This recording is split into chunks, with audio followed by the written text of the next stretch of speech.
How big does your house need to be?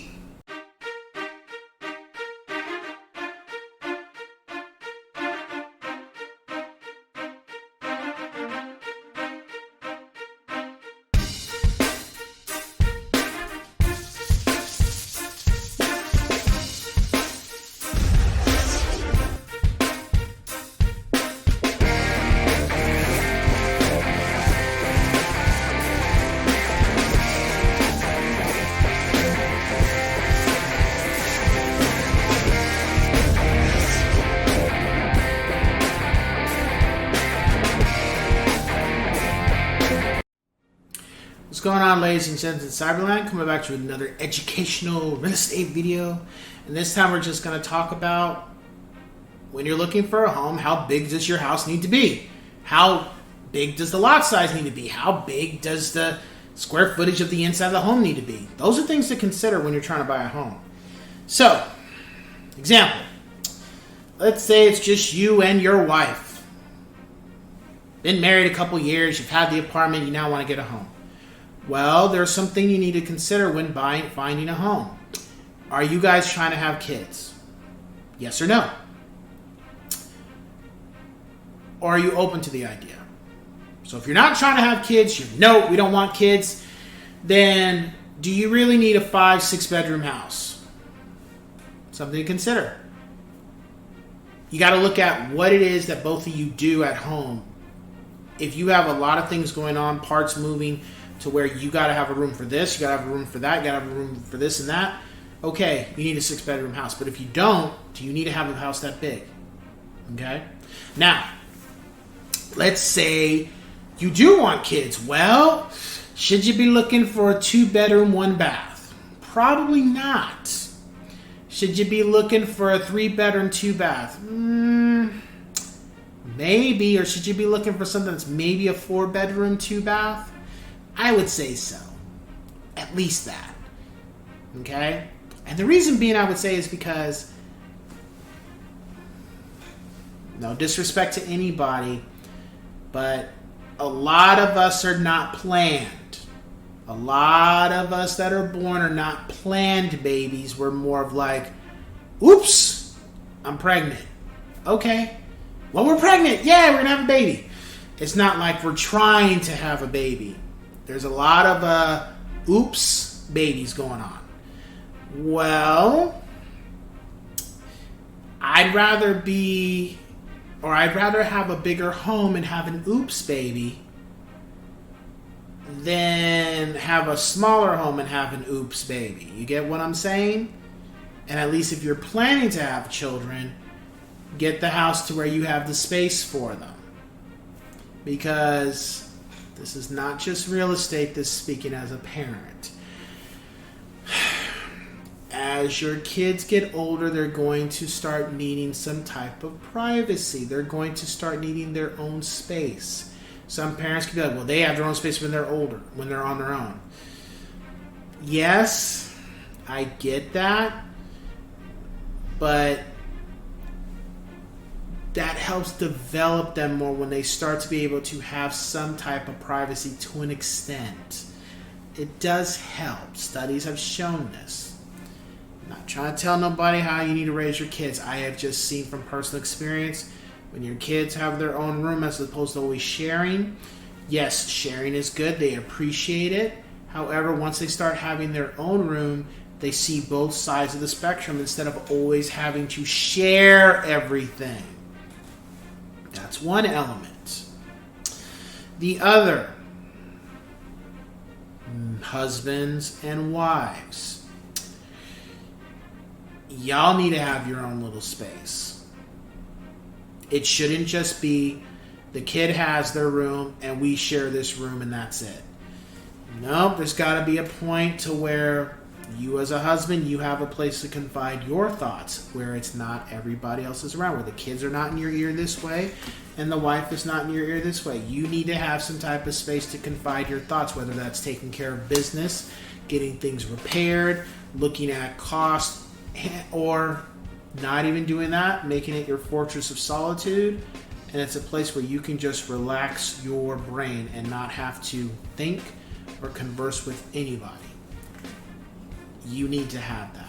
I've seen it when you don't have it, and I've seen it when you do have it. It tremendously makes a big difference. Now, some men can be okay with that. I'm just my personal experience, and men I've talked to, you got to have your space. You got to have something to where it's just like you can go in there and be left the hell alone for an hour or two. Because with all the stuff you have to deal with once you step out that door to go to work, the public and stuff, that can wear on you. And if you don't have that type of outlet, it can mentally become a problem. But again, that's me speaking. As people I've talked to have said, it may not be the case for you. Women, the same thing could be said for you. You are the nurturer. You are the one that keeps everything together when it comes to being the mother. I mean, as much as he has a hand in the family, you do too. You need your type of space. You need a place to confide your thoughts. You need a place to where you can just wind down to where, more so, we as men are not going to be in your ear like that, but we know who is going to be in your ear. The one that you carried for or the ones that you carried for 9 months, the ones that follow you for when they're little. Mommy, you know, they're always, I need this, I need that, you know.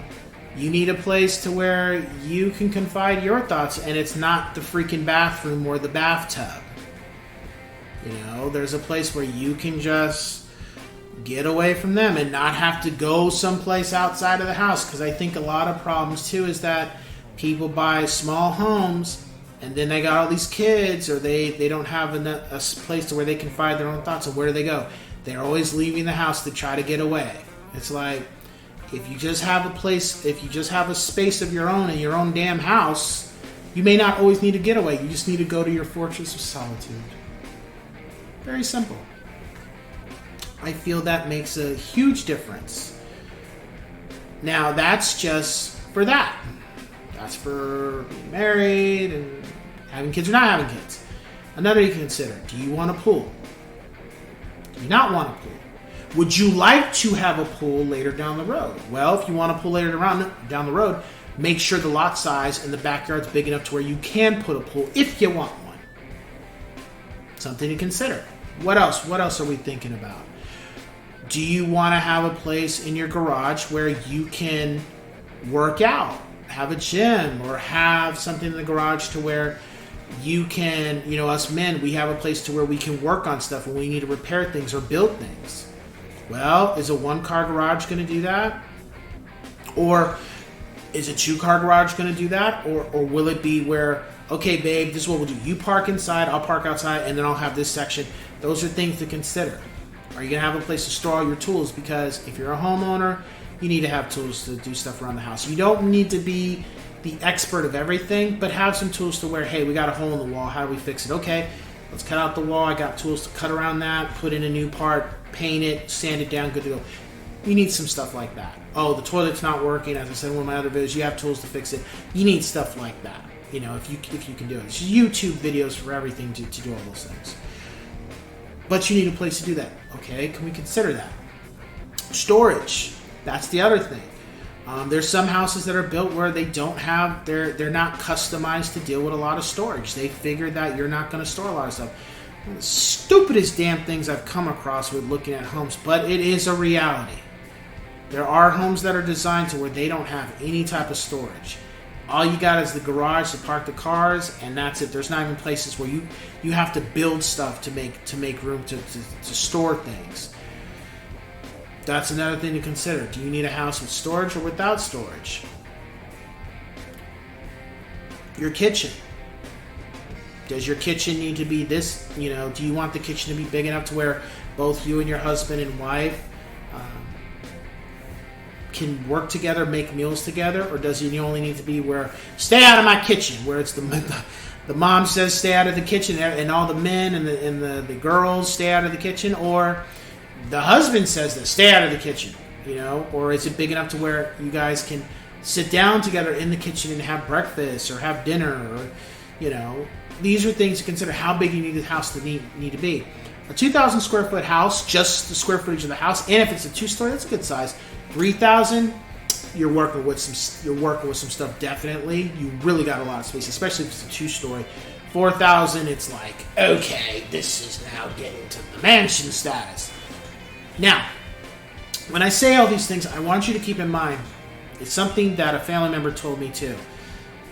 The bigger your house, the more you got to clean. So keep that in mind when you decide to purchase a big house, or you need it to be a certain size. Are you willing to pay to have it cleaned, or are you going to do it yourself? That's another thing you need to keep in mind when you decide to have a big house or a small house. There's pros and cons of both. The other thing, if it's just you and your wife and you guys are not having kids, or your kid, do you need a 6-bedroom house? And it's just you two. Those are things to consider. Me personally, I think I could be good with that. Yeah. But everybody else is different. With or without kids, I think I'm me. Yeah. But, some people, I only need a place to sleep. Those are things to consider. I would say, I think COVID has really helped a lot of people realize that maybe you want to start investing a little bit more in your house and how big you want it to be, because those lockdowns kind of said, do you want to be locked down in a 2-bedroom house all day, every day? Or would you rather be locked down in a 4-bedroom house to where you can go to different rooms every so often, not be in the same room and see the same wall on the paint, or see the same paint on the wall in this room every single day? Something to consider, folks. The other thing is, if you're going to have pets, animals do well with a nice big yard. They do. As opposed to something very small. They would love a nice big yard. So, that's something to consider. Looking at that. Or, let's say just like the children, you don't have that yet, but you would like to. Well, consider that. Do you want to have a nice big fluffy beautiful husky or Labrador or German Shepherd or Rottweiler or Great Dane, and the house that you're looking at doesn't have places to accommodate them? Keep all those things in mind when you're looking at a home and what you want. And if it's not something you're sure about, then talk to your realtor and you guys make a plan. Write it down. That's the best thing you do. Write down exactly what you're looking for and planning accordingly. And it'll make things a lot easier for you when you get your house. So then you don't get the house, you're like, damn, why did I get this 3-bedroom, 2-bath? And we got 3 kids now. Yeah, you didn't plan on having 3 kids. One was planned, the other ones were oopses. But what you could have done is add a bigger house already, just in case, And we can't always see what's going to happen 5 years down the line or something. But if you know that she wants kids, not kids, and you want kids, not a kid, then plan accordingly to be like, maybe we should kind of have a 4-bedroom house or a 5-bedroom house. Things to consider. So, with that being said, I will catch you guys on the next one. Take care.